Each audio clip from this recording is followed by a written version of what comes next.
Hey everybody, I am Melissa Duval.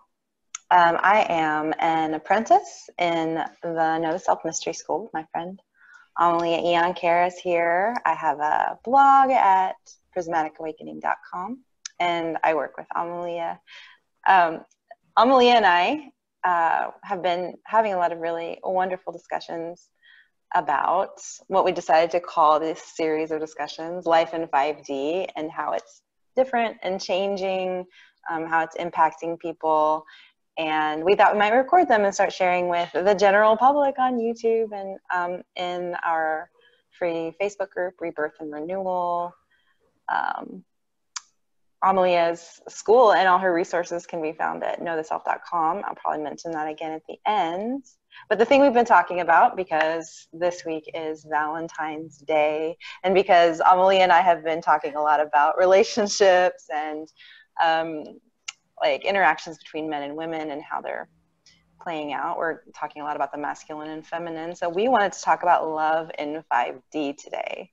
And Amelía wanted to be really clear about what kind of love we're talking about. So Amelía, you may want to go through that. Yeah, well, I just think that when we talk about relationships, people get all thrown off. You know, relationships they run our lives, they take over our lives, and when they're going good, we're on a high. When they're going bad, we can't function. And I think that regardless of our age, relationships are what make up the fabric of our life. So if we don't understand the different forms of relationship or the different types of love we have in our relationships, we can confuse them. And I see it again and again. And if you didn't catch our last video, Melissa and I were talking about the masculine energy on the rise and this new consciousness coming to the forefront. And this whole video series that we're embarking on, Life in 5D or 5D living, is all about how we're multidimensional beings. And when we start to wake up to our full capacity of our consciousness, well, it changes everything. And we have to reconsider and re-examine how all of our relationships are working when we start to heal the psyche and all the conditions that we've had. We're seeing that. We were just talking about the kind of love that we have for our soul connections feels the same, whether they're men or women. And you had a list of different kinds of, what do you call them, the Greek terms for different kinds of love? Yeah, there's the ancient Greeks had 7 different kinds of love, that they're, types of love. So there's the eros, which is, the love of the body and sexual desire, right? Which most of us kind of, when we feel attraction, we instantly kind of get the eros activated. But there's many levels, and in English we just say love. So we haven't really differentiated between these different states of love. So the second state is called philia. It's love of the mind. It's a platonic love, a brotherly love. When you have this intellectual stimulation with someone. Like an affinity. Mm-hmm. You're like me, you think like me. Yeah. Mm-hmm. And then there's ludus, which is the playful love. It's the flirtation without the need to possess anything, like just to play. Mm-hmm. Which I think so much of us have and need. I mean, we have all of these types of love, but we kind of collapse them, right? But it's a specific kind of love. So a lot of people are like big flirts, but they're not, they're still loyal. For example, they know that it's just a flirtation and they're not taking it into like the eros. So that's called ludus or ludus. Pragma is the long-standing love that develops over time with commitment. It's like that long-lasting love. Like companionship? Yeah, it could be companionship. And then agape is the love of the soul. That's the real unconditional love, the selfless love when you're serving humanity is agape. And then I don't know if I'm pronouncing this right, but it's philautia. It's the love of the self when you're taking care of yourself and putting yourself first. But it can get off balance by people who are really opportunistic or narcissistic, trying to climb the social ladder because it's like me, me, me, me, me. That's like the extreme of that. I have remind me, I have something to say about that in a minute. Okay, well, there's one more type called storge, which is the love of the child. So that's the most simple, unconditional love that has so much forgiveness and tolerance. Like when you're rearing a baby, how they're so innocent. So those are the 7 different types of love. And in English, we just say love.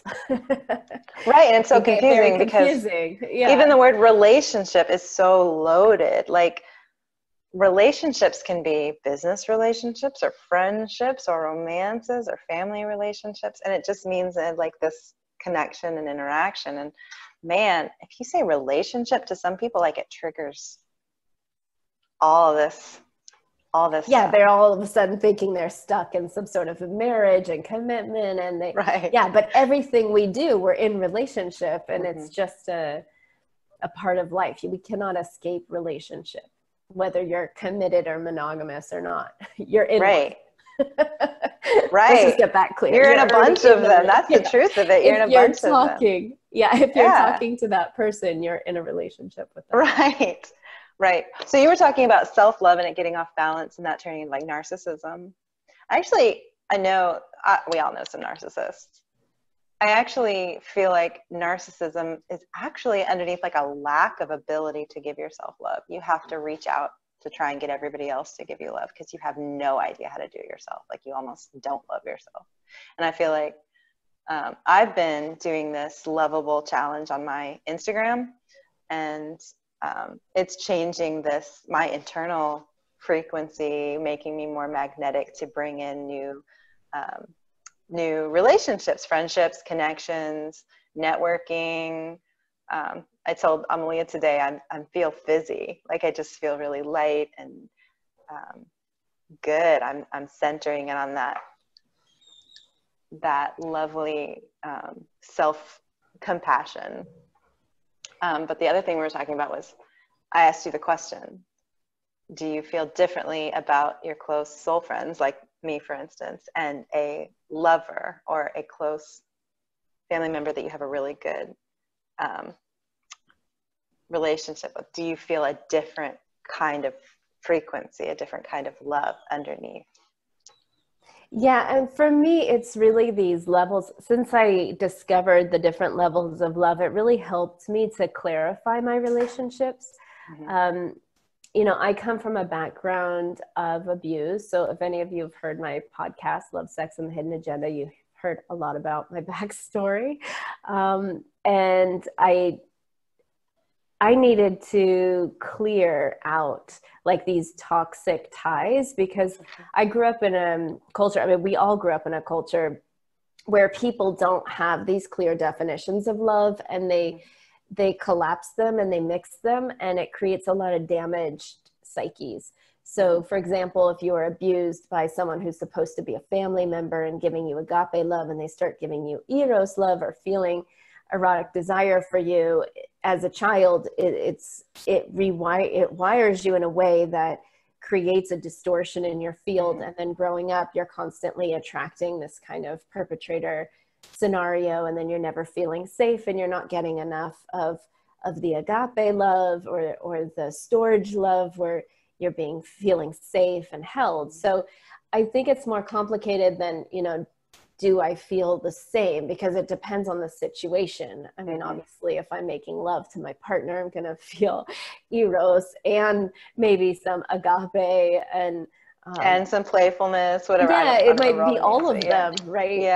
Yeah. But I think where we fall into problems, what I've noticed and what I'm desiring is more the brotherly, sisterly love.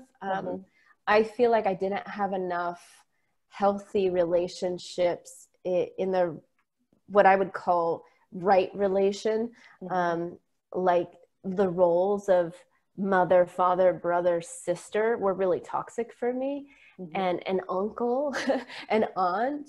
And I have been consciously recreating these roles and having friends and new relations in my life, like soul family, to kind of take those new roles seriously. And it's been really helpful. And that's one thing I really strive to do in the school, because I think so many of us have come from toxic family dynamics. And when we come into a place to learn and be intimate together on a soul, we're naked souls when we're in the mystery school, we're meditating together, we're doing deep soul work. Yeah, it's really vulnerable.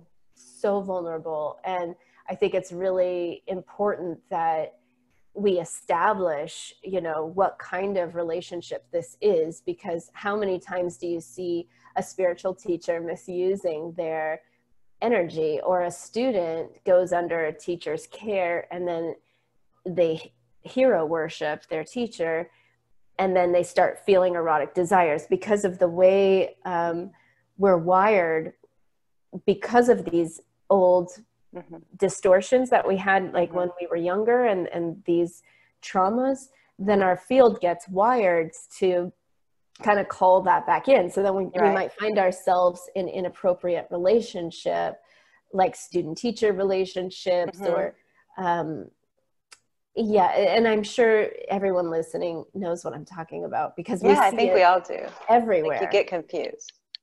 We all get and then confused. There's like toxic triggers in there somewhere. I feel like I'm really good at agape. Like, to me, I love how you just own it. You're like, I am so good at agape. I am, though. I am. And I don't know if it's from being a mother, because I know that feeling of that loving your small children, no matter, they can be doing horrible things to you, and you still hold space for them and love them and keep them safe. And not all parents do that. And that's why I was going to say, not all mothers have that. I know. And I didn't always. Sometimes I wasn't good at holding that. Sometimes you feel really like a PTSD response or something, and you don't hold that well. But I really try and lean into agape. I really try and pull that out and keep that my focus with the people around me. Not that I don't appreciate flirting. I do. Or, eros. I mean, everybody wants to be held and have that sexual or romantic kind of satisfaction. I think most of us do anyway. But definitely right now, I personally am focusing my relationships on this agape, this family kind of love, if I possibly can. And I'm leaning into the self-compassion and self-love. Like, I really feel like any relationship is going to be a lot more balanced if you're coming in with a fullness and wholeness, because you're giving yourself, you're meeting your own needs first. Yeah. And I think it's just when we can see the different types of love, and then see where in our life it's gone from one extreme to the other, because this pendulum swinging is the polarity that we've been living in. And the more that we step into higher consciousness and our 5D living, we're going to find ourselves more in the center, where we're going to be able to pull in and not go from, extreme polarities. Like Eros polarity would be sort of the attraction and repulsion. And most people are just stuck there. Which is sad, because it creates so much, like, a lack of intimacy, a lack of connection. It's like you can't hold a relationship unless it's romantic. This may not be true all over the world, but like in the United States, people are trapped. Everyone's trapped. I mean, that's what our movies, it's the program of the false promise of Eros. And Eros being everything. Like, it will meet all your needs. It will meet your agape. It will meet your philia. It will meet, and it can't. It just can't. You can't depend on another person to meet every single love need. Yeah. And I think with your special partner, if you're really looking for a deep, intimate, monogamous relationship, you need you need to be able to experience and express every level of those 7 levels of love. Otherwise, you're going to get thrown off balance. If you don't have the long-standing love, of course, then it's just going to fizzle out. If you don't have the storage love where you're really loving the innocence of your partner, you're not going to be able to forgive them and really like move into unconditional spaces with them. If you're stuck in eros, you're going to miss their soul altogether. You know, it's just going to be this body thing. If you get stuck in the self-love, you can become super narcissistic and think it's all about you, and why aren't they giving you this? And we need a balance. And I think we're love deprived as a community, as a collective whole. Like as humans, we've become starved of love. And I think this was part of the dark agenda, to take us away from our power and take us away from the one thing that actually nourishes us. You know, if we have love, we can heal anything. We can overcome any obstacle. And it's been wonderful for me to see, and very telling for me when I've lived in developing countries like in India or now in Mexico, and you see large levels of poverty.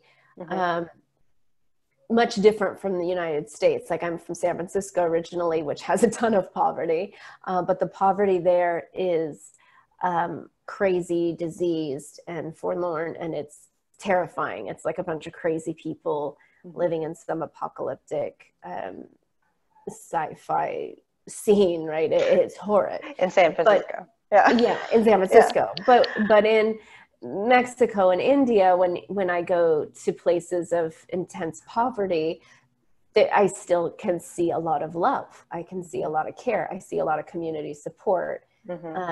It's not a bunch of individuals on their own trying to make it in the world. You know, they still have love. That's why they can thrive despite their circumstances. And maybe they're not thriving, but they're surviving more than someone in the US, like a runaway in the US who's on the streets dealing. They have a richer, fuller life, even without luxury. Yes, and that's even with been hunger. Very healing for me. So you said everyone's feeling like love starved, basically. So where do we source love? Yeah, that's a beautiful question. For me, I had a very neglectful mother, and I was ignored my entire childhood and adult life. And I needed to, even though I could feel love, I had to reconnect to the earth in a deep way, and it really healed me. I found the love of the Divine Mother. I found my love in deep silence. I found it deep in nature, spending a lot of time alone in nature.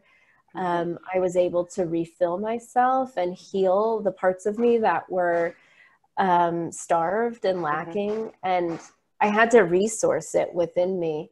And it's taken, you know, many years to feel fully loved and supported and held like I wanted to, or like the child in me was needing. And it's taken me, you know, many challenges and stories of dealing with different types of people, that many of them were just kind of recreating the pain in the original wound that I had with my mother. But I find that when we're able to get into vertical alignment and source our energy from the center of the earth and the central sun, we start restoring ourselves and restoring our energetic makeup. When then we remember that we actually are love, like we have all this amazing capacity within us. We don't actually source it from, when we try and source from the 3D world, from the horizontal plane, we're constantly going to feel a lack, like it'll never be enough. And then we turn into these vampiric beings that are just sort of succulous and like feeding off each other and trying to manipulate everyone to our will. Like, no, you need to give me that, and you need to be this for me, and you need to be that for me. And it's because we're hungry.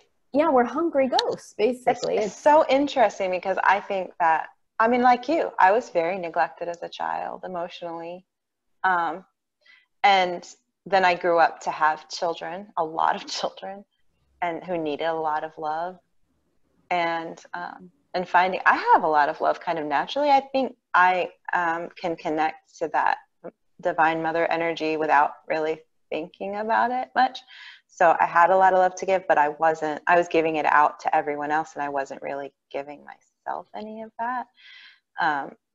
But it's interesting that you talk about that, because we always think of love as an emotion that other people give us, or attention, or time, or gifts, or words that other people give us. That's really what we think love is, but it isn't. It is energy. It is the energy that holds molecules together. It's that, it is, that is love. And when you, like you said, this is what I've discovered too, like to be able to really connect, like you're talking about, you fill up and then you have so much to pour out. It's like all of a sudden, instead of feeling hungry for love and feeling like you're missing love, I get so full that I have to overflow onto other people. Like I want to give people hugs, and I want to send people notes, and I have so much to give at that point. And what a revelation. Mm-hmm. What a new way of being. It's like, it was miraculous. And we don't think of it as an energy, but it absolutely is. No, it is. It's an energy, and it's a source of currency. And I think those of us souls who chose to be born into families that were lacking in love, like you and I did, and we were very neglected as children, we needed that trigger to remind us how to source love. Because even though I was completely ignored and pretty much on my own since I'm 6 years old, like I had to make my own food and wash my own clothes and get myself to school from the earliest memory. I don't remember anyone caring for me, and I played on my own. And sure, I had all my needs met in terms of, I had a beautiful home, and I had food to eat. There were groceries, but no one was caring. And I think I needed that trigger to see the lack of ability and to learn how to source it. Because despite all of that, I was genuinely a happy child. Like I had a happy disposition. And that was not the case with anyone else in my family. Definitely not my brother, my sister, or my mother. Like they weren't happy by nature. And that confused me. I was like, what's wrong? Like, why are you so depressed? Like as a young person, I didn't understand that. And it's put me on this path of really serving the greater population and seeing like, wow, you guys, you don't know how to source love. Like we don't need to get it from someone else. Like right. For me, it was those long walks in nature as a kid, just wandering and talking to the elements and being with the trees and seeing the mountain and the stars every night. Like that fed my soul. And I think that we've forgotten that. And so many of us have fall victim because we need to interact. We need connection. I'm not saying, please don't misunderstand me. I'm not saying that you don't need people in your life, because we absolutely do. We need community and we need that support. But that's not the source of our divine spark. Like if we don't know how to land in our body and really hold our center full, we're just going to keep perpetrating and being the victim again and again with this sort of vampiric kind of love. That's very confused. That's interesting. So it's almost like saying, well, I can be grateful. I can have gratitude for the lack of love. I mean, I just posted the other day a story saying that no one knows how to love me, so I'll do it myself. And like that doesn't mean that no one loves me. It's just that we all exist. Being met. Yeah, but we all exist. That you have. Yeah. Right. And we all exist in this world where most people don't know how to either give love fully or even receive love fully. like people don't even know how to open up to receive that without feeling obligated or trapped or like fear of being manipulated. It's too vulnerable. Those are big things. Yeah, for me, I knew how to give love unconditionally, but I didn't, and I still am learning how to receive it. Receiving love is kind of terrifying for me because I do feel like they're going to trap me or force me into a role that I don't want to play, or put some heavy obligation on me, which I really don't like, because to me, that's not love, you know? And I really had to go through, and I invite everyone listening to this to really write, like, ask yourself, what is love? What isn't love? Like, jealousy is not love. The amount of times I hear people freak out about their partner and this jealous rage, but I love him so much. I'm like, well, that's not really love. That's kind of like some level of possession and obsession, like, or ownership. I think we need to rewire that a minute. Like, that's more narcissism, and like you're lacking probably in the deeper levels of connection with that person, and so you're having to cling and hold. Right. So it's interesting, and I think we really need to examine this if we want to have healthy, loving relationships, which we all need. Like, this is a human need. It's not something that we can live without. We need it, else a part of us starts to die. And if we don't attend to those areas of us, those 7 levels of love that we all need, then it starts getting distorted, and these sort of darker entities latch in there, and then they try and feed in negative ways. And that's when we end up in these like codependent relationships, or toxic kind of relating with others. Or just like maybe holding on to relationships that are not balanced, or potential. You know, I think we do that a lot. We see potential in a relationship, but we're not really able to keep it balanced, because like for me, I'm always over loving and not always, but I'm learning. But that's definitely that was my pattern too. Just like over giving, always falling in love with the potential, not 100% accepting of the reality, because the potential is like, no, but this is what they're capable of, and this is how good it can be, and could be. You know, there's some truth to that. Like, I mean, we're all a work in progress, and yet if you can't be fully in love with what is, then the potential doesn't really have any platform or foundation to bloom. And not only that, but if you're giving so much and not being met in any kind of equal, like I don't really expect to be met the same way I can give, but that's setting yourself up for more disappointment. Like, I think that I just mean like in romantic relationships, I guess that's what I'm saying. But like, I guess it's because I'm a mother. Like, I don't expect my children to be able to give back to me in the way I give to them. Yes, but men do have the capacity to love greater. And I think that females it's like it's a disservice to men to think that they lack capacity. And I'm saying that because I'm guilty of it. I did it most of my life until very recently. And I started to see that actually men do have the capacity. There are many men that have the capacity, and they're feeling just as wounded as you are. And they're trapped in the same cycle, and they're attracting the wrong women, just like you're attracting the wrong men, because we have the belief system that they lack capacity to meet us in this way. But I think that these are really false ideas that keep us away from our true potential and our full power. And so how can we practice?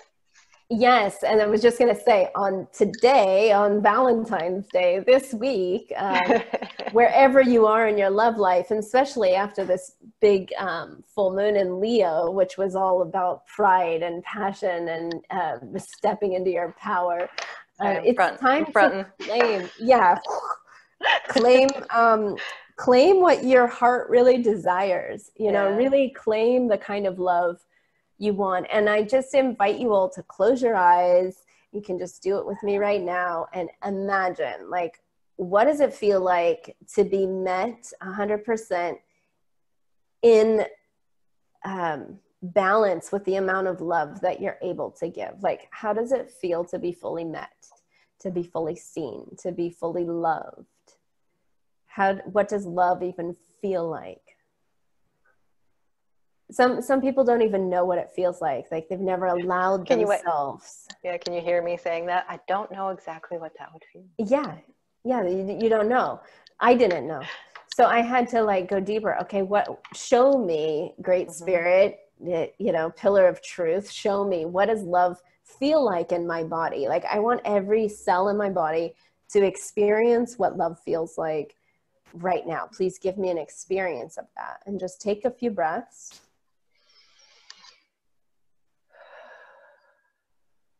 Feel yourself grounding straight into the center crystal iron core of the earth.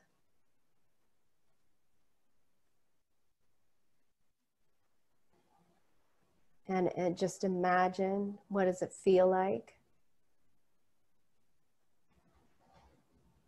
to feel fully met in the vibration of love? What does love feel like inside my cells?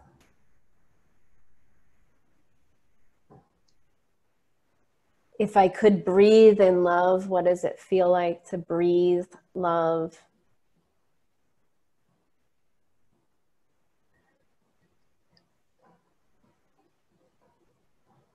If love had a scent, what does it smell like? Just imagine, just allow your mind to come up with all kinds of crazy experiences for you to have right now, and see if you can really engage your feeling senses.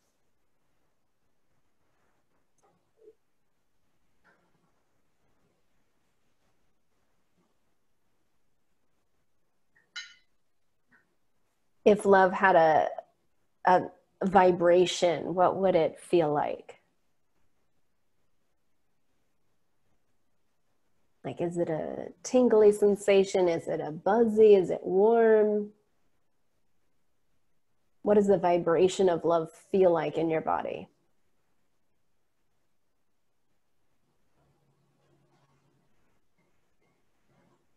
You always talk about your whoosh. That's an internal confirmation. That's not quite love, but I do know. What does it feel like for you? Love for me? Mm-hmm. Home. Feels safe. Feels like held and beautiful.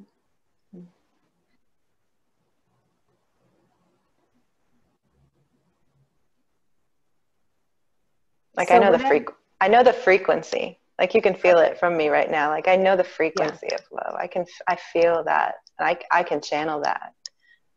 Okay, so feel that frequency in your groin, like in your sexual organs. And that's for all of you listening, like, really bring that sensation down into your root chakra and your second chakra and the sacral.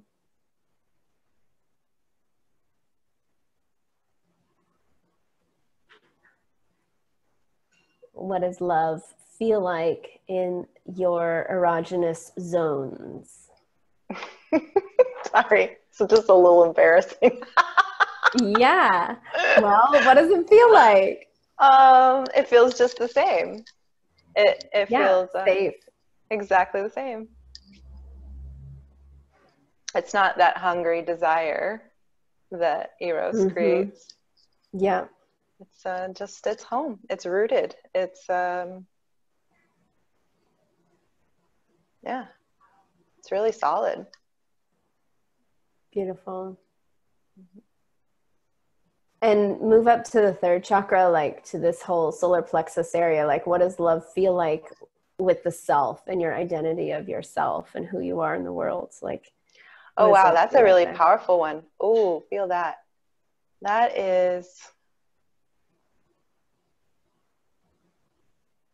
causes like a whole chain reaction going up right there. Yeah. Like when we have love of the self in balance in this area of our body, in that like solar plexus area, to me, it just feels so grounded. It feels so authentic. It feels, again, really safe. It feels that there's nothing to prove. There's nowhere to rush off to, or there's nothing to really achieve. It's more of a sense of being. That's exactly it. It's like you talked about internal congruency. Yes. It is. It's just being and knowing. It's knowing. That's the same frequency as knowing. Mm-hmm. It's exactly what it feels like when I just know something. Yes. And when you're sure of yourself and you don't have to doubt yourself and you don't need to like get validation from anyone, you're just okay with who you are, right? Mm-hmm. Mm-hmm. Yeah, that is the balanced state of love of self. There's no apologetic, constant apologizing for who you are, for taking up space. You just are who you are. You own who you are. You show up. Wow, that was amazing. Thank you. Yeah, well, keep going. Oh, I'm still going. Okay. Let's go up a little bit. Like, okay, just because I think like, what if we love in our heart, right? So the connection heart to heart. Imagine what it feels like to be fully met in the heart. Yeah, I know this is making it a little bit vulnerable for you. Thank you for witnessing and being witnessed, I should say, and allowing me to witness you and all of us, because what you're feeling right now is where everyone feels the blocks. Yeah, you got it. So when we feel met in the heart, wow, that just, it just completes you, right? Like, do you feel complete? I have felt that before. What are you noticing now? Gratitude and like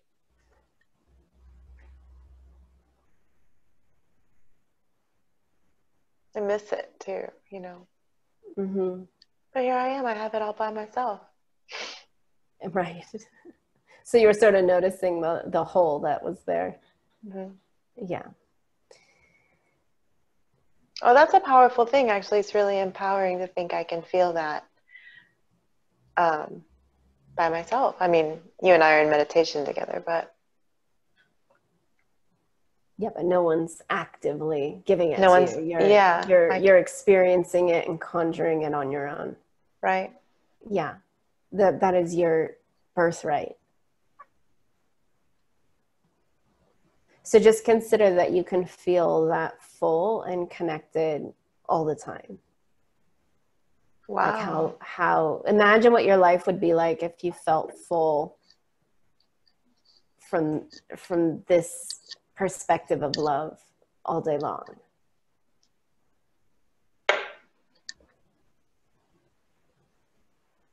And I just want you to move up to the heart. Yeah, you're doing really good. Move up to the heart.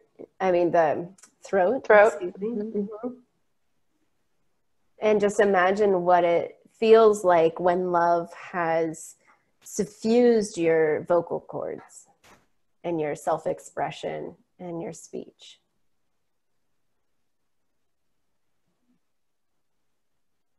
When you've aligned your, sorry, there's the, I know this one too. I mean, you've heard me sing love. Yeah.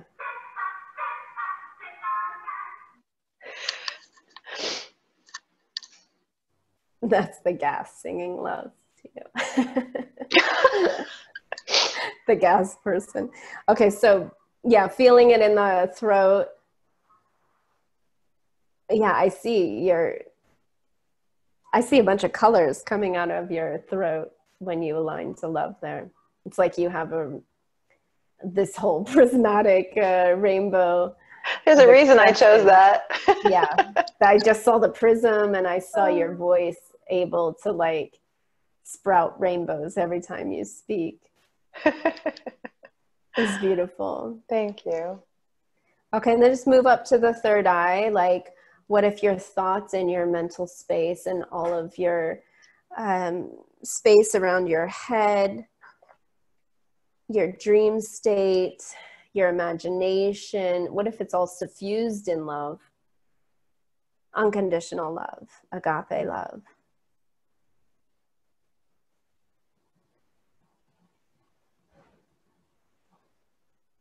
So this is familiar too. Like I know you and I talk about sometime, you call it being a bliss ball. I call it being a bliss bubble in a bliss bubble. It is this just being so full of love from head to toe that you're. But when you see it just in the mind, like just in the third eye, in the Ajna chakra, like I see it instantly clear every dark program that's ever been given to me. Like all my genetic lineage thoughts, all of my conditioned thoughts from my culture, all the things I've seen, like horror films or fear programs. I just see it instantly cleared. I see that my third eye becomes this Rainbow. Crystallized prism, of intention, like manifestation potential that is quantum and crystal clear. Yeah, I'm feeling that too. I don't think I knew how to verbalize it, but I'm feeling like limitless. Limitless, yes, limitless potential. So imagine if we can keep love awakened in our mind all the time, like how different our life would be if everything that came through our eyes and hit our cerebral cortex and our hypothalamus and pituitary gland and all of that, the reptilian brainstem could be suffused in love. Sounds like transmutation. Yeah. I feel like that could have, training yourself to do that could have an effect on like PTSD, your fight or flight responses, your triggers. Yeah, it just clears all of the amygdala, all the center of all of your memories that were traumatic, just instantly turn to rainbows, right? It's like, wow, love just healed. Maybe you can only hold this for 30 seconds, but holding it for 30 seconds, you could be clearing lifetimes of programming. And then let's just move it up to the top, to the seventh chakra, just above the head, to this crown area, which connects us to the ethers, to our spiritual family. If we put love there and suffuse our whole seventh chakra with love, the frequency of agape, what are you noticing?